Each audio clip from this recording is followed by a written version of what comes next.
All right, hey everybody, welcome back to the channel. This is Rob here at Smirking Gun Reviews. Today, before we do our Game of Thrones documentary pre and post show stuff, I needed to kill some time, and so I decided to watch a movie I've been meaning to watch for a little bit now, and it's called Dragged Across Concrete. It is directed by S. Craig Zahler. I hope I'm saying his name right, because his name I keep forgetting. It's starring Mel Gibson, Vince Vaughn, Michael Jai White, Tory Kittles, Jennifer Carpenter, Don Johnson. The guy from frickin' Tomb Raider and that movie about Hitler called Downfall. Damn it, I really like that guy. And then there's a mystery actor, man. I looked him. I tried finding him on IMDb and I couldn't find him. There's this guy in a mask. I'm obsessed with trying to find out who that actor was.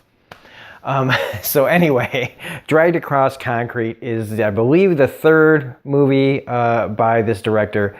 The first one was Bone Tomahawk, which was, oh my God, it's crazy. And then Assault on Block 99, I believe it's called, with Vince Vaughn, which was interesting. Vince Vaughn gives an incredible performance in that movie. I don't always say that about Vince Vaughn, but he was fantastic in that movie. So just to let you know, these are pretty brutal movies. I compare them a little bit to Tarantino, not with just the way that the characters are and the stories kind of are. I feel like this is definitely similar. Like the movies that Zahler makes are similar to Tarantino's. And I know people don't like hearing those kind of things, but I'm trying to make a connection to somebody that if you don't know who this guy is or his movies, what to kind of expect if you watch one of his movies. Now, they don't have the biting dialogue of great scripts that most Tarantino has, but it's not bad either. The script is pretty good as far as dialogue goes. Another thing you should know about this director is his casts most of them don't usually make it out of his movies.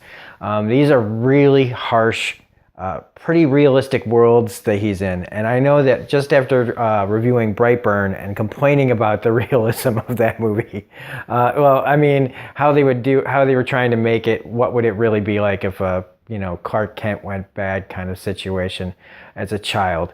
That kind of realism bugged me because it's kids. I don't like evil kids. These are grown people. They make choices that impact others and themselves.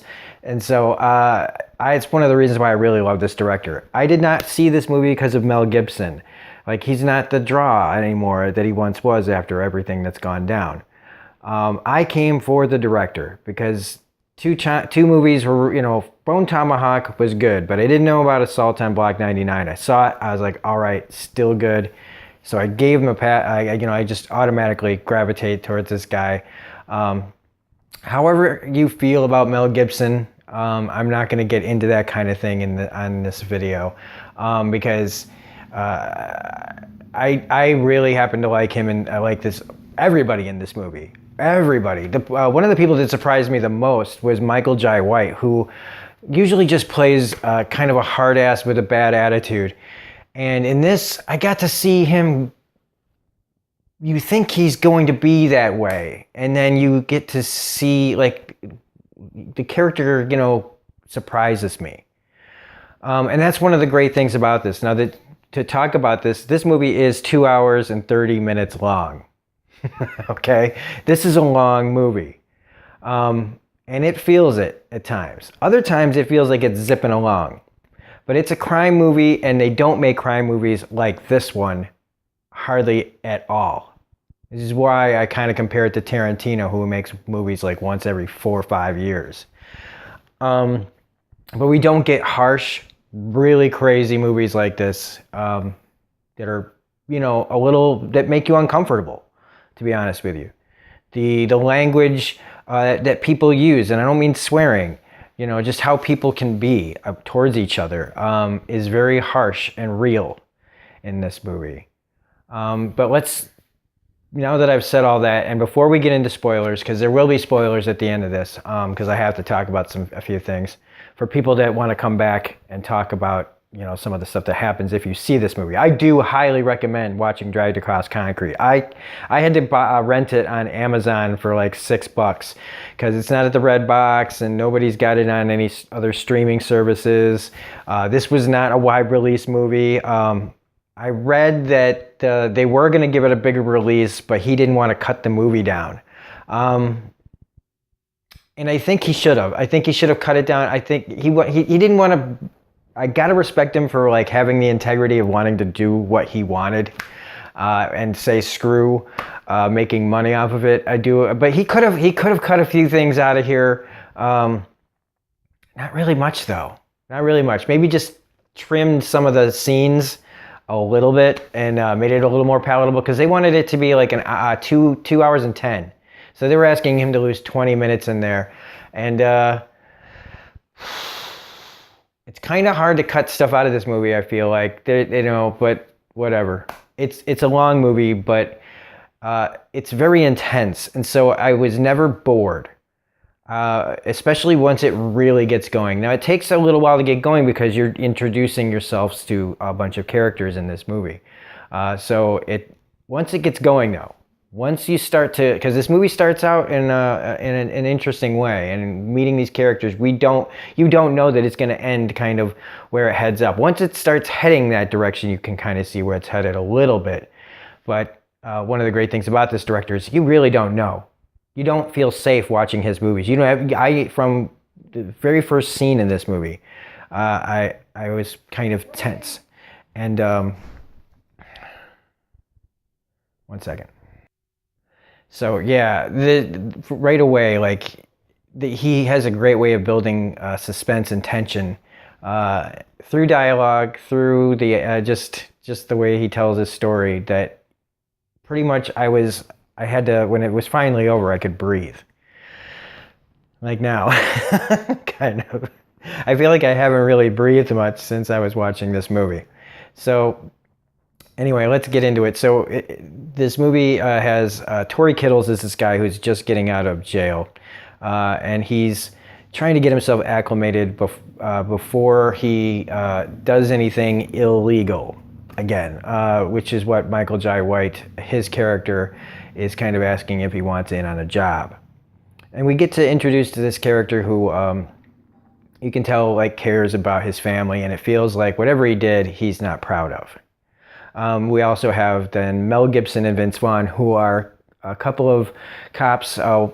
Gibson's been on the force for a really long time and never been promoted because of kind of how he's been as a cop throughout his career, good and bad. Vaughn is somebody that's been around for a while as a cop, but he's still he's clinging to his partner, and if he out of loyalty, but if it's kind of, you can feel it kind of dragging his life down, dragging his career down. And they do something that gets them suspended. And Gibson's character, his wife has MS, his daughter doesn't feel safe, she's been attacked outside their home several times, and he's trying to get them out of there. And so he hits up an old buddy that owes him to find him a job where him and Vince Vaughn can make some money while they wait for their suspensions to be over. And Gibson is trying to get his family out of where they are now. And so we got these guys. He gets this job, and from then on, it's kind of like, I don't really want to say anything here. Because to do so would be giving spoilers. Jennifer Carpenter is in this, and Don Johnson are both in this. But really, Don Johnson has basically just a cameo, and Jennifer Carpenter is not in this movie very much either. If you know who I'm talking about, she played Deb on Dexter. She was also in Assault on Block 99. And so you know that there's this guy in this room, in this place that they're looking at, and it's all about following this guy because there's something going on with him that involves money, something that Mel Gibson and Vince Vaughn can use right now. And so, but then everything gets crazier and crazier and crazier throughout this movie until the end. and it's only got a little bit of an epilogue. Thankfully, I kind of wanted it to just be over, not in a bad way, but just I needed to like relax because it really was making me very tense while I was watching it. But everybody gives really solid performances. I love the violence in this is not CGI; it's all practical. Most of it, I believe, and he's really practical. So like he does things like the horror movie guys used to do with like heads exploding and things like that. They do it practically with like dummies and things filled with like meat and stuff.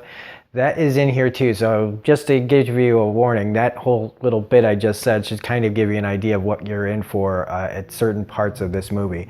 That's another reason why it reminds me of a Tarantino movie. His style is kind of like Tarantino's because you'll have a lot of just dialogue and character, and then all of a sudden, scenes of extreme violence that just kind of happen in situations that you don't expect all the time. And one particular scene was like, oh shit, like I can't believe I'm not surprised they went. I was kind of surprised they went there. I mean, there's a character that dies in the movie that I was like, well, they're probably building this up to be somebody we care about so that when they kill them, we'll feel really bad. And it does happen, but it's not in the way I expected it to. And that I kind of was where I was like, oh shit, like, wow. No one is safe in this movie.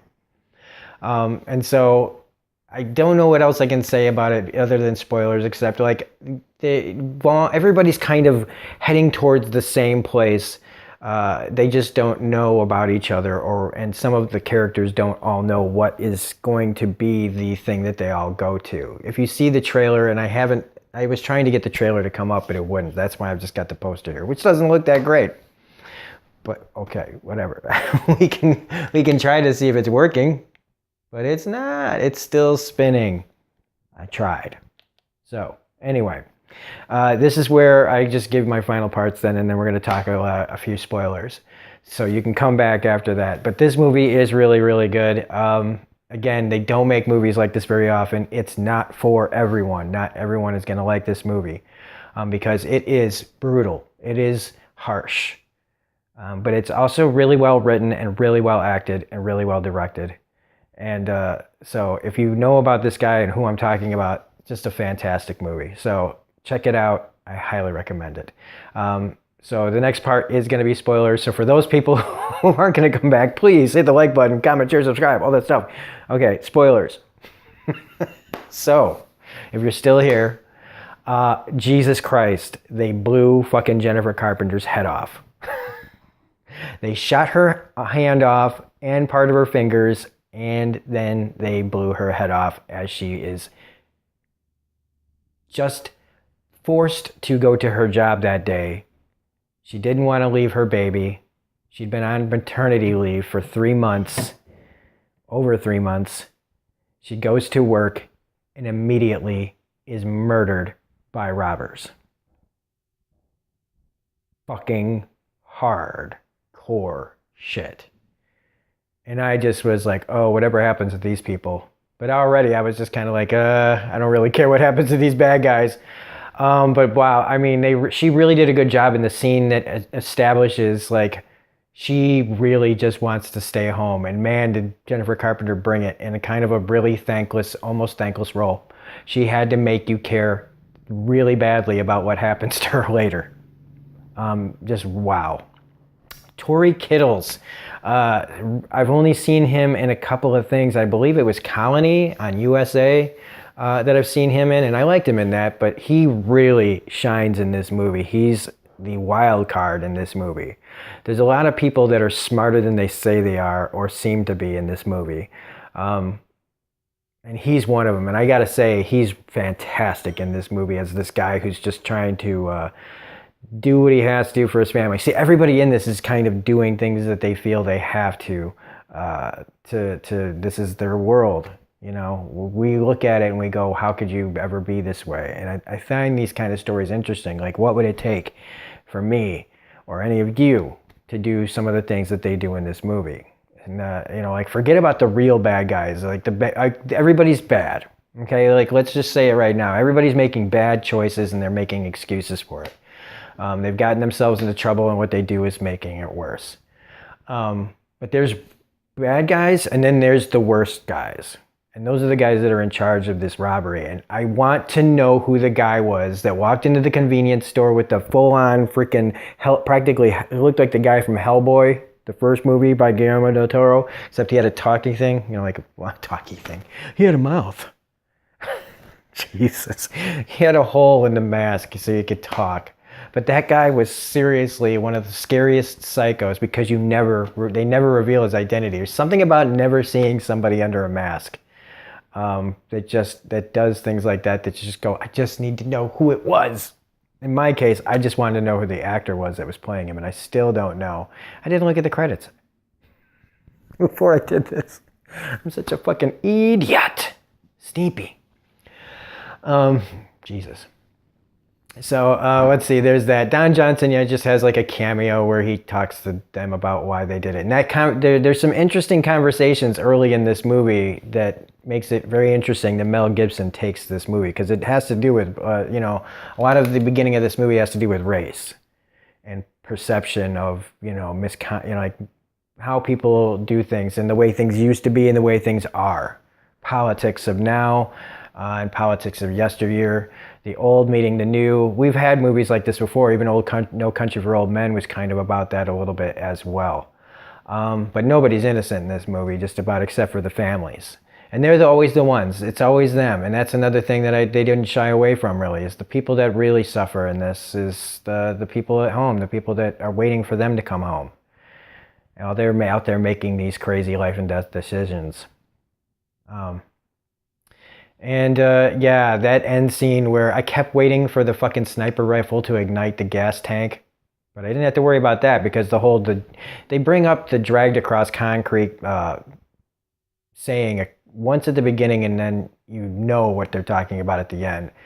Don Johnson says something to Gibson early on, you've been dragging your feet across concrete for all this time, doing this job. Why are you still doing it? You shouldn't have to do this.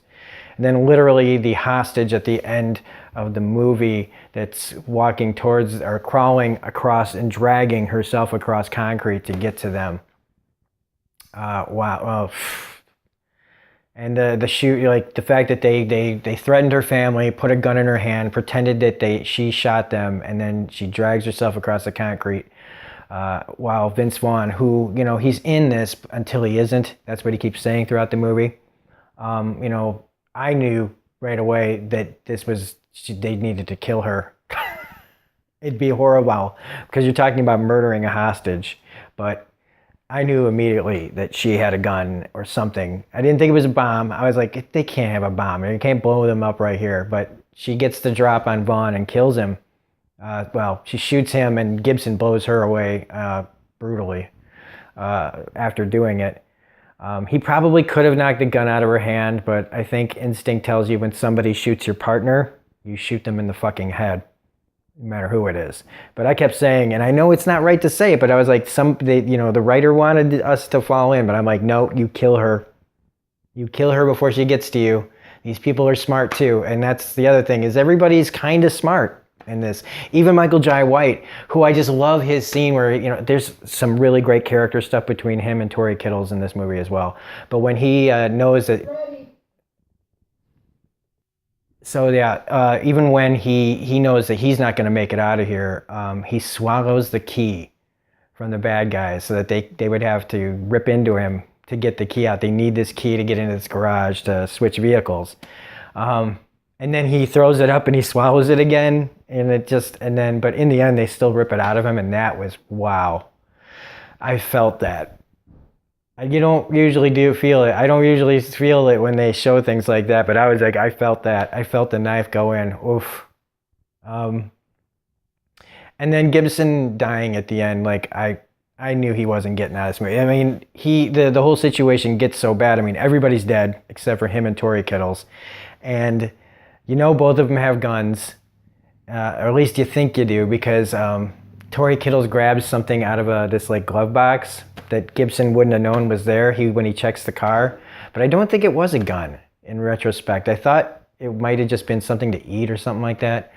But he wasn't going to kill him because what he went to jail for. He said he's like peddling some dope, and then he went after the person who like it had to do with his family, and he put that guy in intensive care, and that's why he was in jail. And so his word was bond. He was trying to, he was doing something bad to do something good for his family, but Gibson, because of the way he is, he just, he didn't trust this guy enough, and he tries to kill him, and Gibson dies, and that's fitting. It's a fitting death. I mean, I do like that he lives, he gets out of it, which is this is as close to a happy ending as any of this guy's movies ever get. But then he does help his family, Gibson's family, out because their wife has MS and all that. And so, and the scene where he buries the guys and says he'll be back to bury them and everything. Oh man, I mean, this is just a really underrated movie. This movie needs to be seen by more people. I shouldn't say underrated. I think most people, when they see it, that know film will like this movie, even though it has a few problems that I'm not going to get into here because I'm almost done being able to record. So anyway, that's Dragged Across Concrete, and I wish I had more time to talk about it, but it's time for dinner. I'm going to have a steak before I watch my Game of Thrones shitty documentary, which, again, starts at about 6:30 to 7 o'clock. We'll be starting that pre-documentary watch till 8 o'clock, and then after the 2-hour documentary, we'll be back here with the post-show. So anyway, if you liked this review for Dragged Across Concrete, please hit the like button, comment, share, subscribe, all that jazz. Otherwise, this is Robert Smirking Gun Reviews saying we will see you later, and have a great day.